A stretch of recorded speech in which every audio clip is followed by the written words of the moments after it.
ओम नमः शिवाय।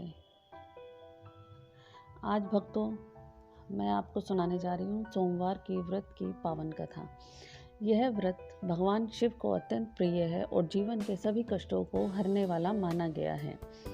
जो भक्त सच्चे मन से इस कथा को वह सुनता है, जो स्त्री पुरुष श्रद्धा से सोमवार का व्रत करता है, उसके जीवन में भगवान शिव की विशेष कृपा अवश्य प्राप्त होती है। कथा इस प्रकार से है। एक बार किसी एक नगर में साहूकार था। उसके घर में धन की कोई कमी नहीं थी, लेकिन कोई संतान न होने के कारण वह बहुत दुखी था। संतान प्राप्ति के लिए वह हर सोमवार को व्रत रखता था और पूरी श्रद्धा के साथ शिव मंदिर जाकर भगवान शिव और माता पार्वती की पूजा करता था।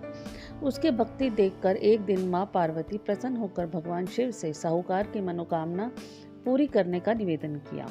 पार्वती जी के आग्रह पर भगवान शिव ने कहा, हे पार्वती, इस संसार में हर प्राणी को उसके कर्मों का फल मिलता है और जिसके भाग्य में जो हो उसको वो भोगना ही पड़ता है। लेकिन पार्वती जी ने साहूकार की भक्ति देखकर उसकी मनोकामना पूर्ण करने की इच्छा व्यक्त की। माता पार्वती के आग्रह पर शिवजी ने साहूकार को पुत्र प्राप्ति का वरदान तो दिया, लेकिन उन्होंने बताया कि यह बालक 12 वर्ष तक ही जीवित रहेगा। माता पार्वती और भगवान शिव की बातचीत को साहूकार सुन रहा था, इसीलिए उसे ना तो इस बात की खुशी थी और ना ही दुख। वह पहले की भांति शिवजी की पूजा करता रहा। कुछ समय के बाद साहूकार की पत्नी ने एक पुत्र को जन्म दिया। जब वह बालक 11 वर्ष का हुआ तो उसे पढ़ने के लिए काशी भेज दिया गया। साहूकार ने पुत्र के मामा को बुलाकर उसे बहुत सारा धन देते हुए कहा कि तुम इस बालक को काशी विद्या प्राप्ति के लिए ले जाओ। तुम लोग रास्ते में यज्ञ कराते जाना, ब्राह्मणों को भोजन दक्षिणा देते हुए जाना। दोनों मामा भांजे इस तरह यज्ञ कराते और ब्राह्मणों को दान दक्षिणा देते हुए काशी नगरी निकल पड़े। इस दौरान रात में एक नगर पड़ा जहां नगर के राजा की कन्या का विवाह था, लेकिन जिस राजकुमार से उसका विवाह होने वाला था वह एक आंख से काना था। राजकुमार के पिता ने अपने पुत्र के काना होने की बात छुपाने के लिए सोचा, क्यों न साहूकार के पुत्र को दूल्हा बनाकर राजकुमारी से विवाह करा दूं। विवाह के बाद दोनों इसको धन देकर विदा कर दूंगा और राजकुमारी को अपने नगर ले जाऊंगा। लड़के को दूल्हे के वस्त्र पहनाकर राजकुमारी से विवाह करा दिया गया। साहूकार का पुत्र ईमानदार था, उसे यह बात सही नहीं लगी, इसीलिए उसने अवसर पाकर राजकुमारी के दुपट्टे पर लिखा कि तुम्हारा विवाह तो मेरे साथ हुआ है, लेकिन जिस राजकुमार के संग तुम्हें भेजा जाएगा वह एक आंख से काना है। मैं तो काशी जी पढ़ने ही जा रहा हूँ। जब राजकुमारी ने चुन्नी पर लिखी बातें पढ़ी तो उसने अपने माता पिता को यह बात बताई। राजा ने अपनी पुत्री को विदा नहीं किया, फिर बारात वापस चली गई। दूसरी ओर साहूकार का लड़का और उसका मामा काशी पहुंचे। वहां जाकर उन्होंने यज्ञ किया। जिस दिन लड़का 12 वर्ष का हुआ उस दिन भी यज्ञ का आयोजन था। लड़के ने अपने मामा से कहा कि मेरी तबीयत कुछ ठीक नहीं है। मामा ने कहा, तुम अंदर जाकर सो जाओ, आराम कर लो थोड़ा सा।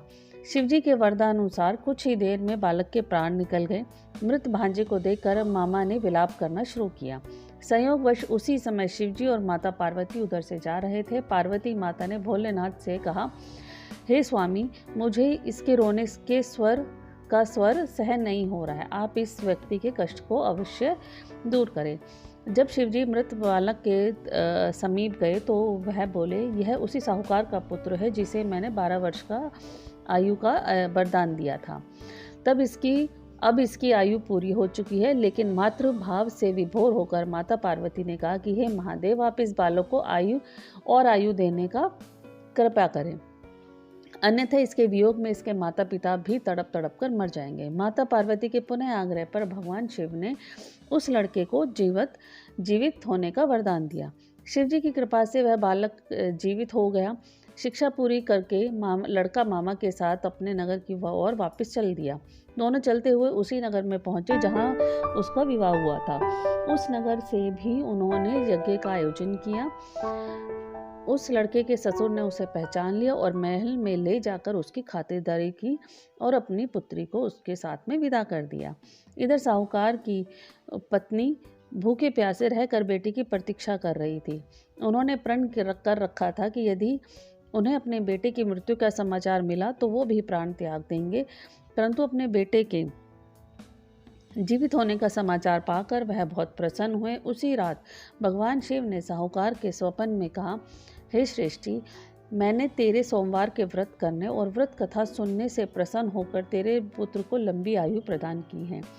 इसी प्रकार जो कोई भी सोमवार का व्रत करता है, यह कथा को पढ़ता है और सुनता है, उसके सभी दुख दूर होते हैं और उनकी सभी मनोकामनाएं पूर्ण होती हैं। सोमवार का व्रत चंद्रमा का दिन है और चंद्रमा भगवान शिव के मस्तक पर सुशोभित है। इसीलिए सोमवार का व्रत करने से मन की अशांति दूर होती है, विवाह संबंधी बाधाएं दूर होती हैं, पति पत्नी के बीच में प्रेम बढ़ता है, संतान सुख और स्वास्थ्य का लाभ भी मिलता है। तो इसी प्रकार से अगर आप भी सोमवार का व्रत करते हैं तो आपके ऊपर भी भगवान शिव जी की विशेष कृपा बनी रहेगी। हे भोलेनाथ, हम सब पर अपनी कृपा बनाए रखें, हमारे जीवन के अंधकार को दूर करें और सब पे अपनी कृपा का बनाए रखें। ओम नमः शिवाय। ओम नमः शिवाय। सोमवार की व्रत की कथा पूर्ण हुई। अगर आपको ये मेरी कथा सही लगी हो तो आप मेरे को कमेंट्स में ज़रूर बताइए और प्लीज़ मेरे चैनल को सब्सक्राइब और उसको लाइक ज़रूर कीजिएगा। Thank you so much.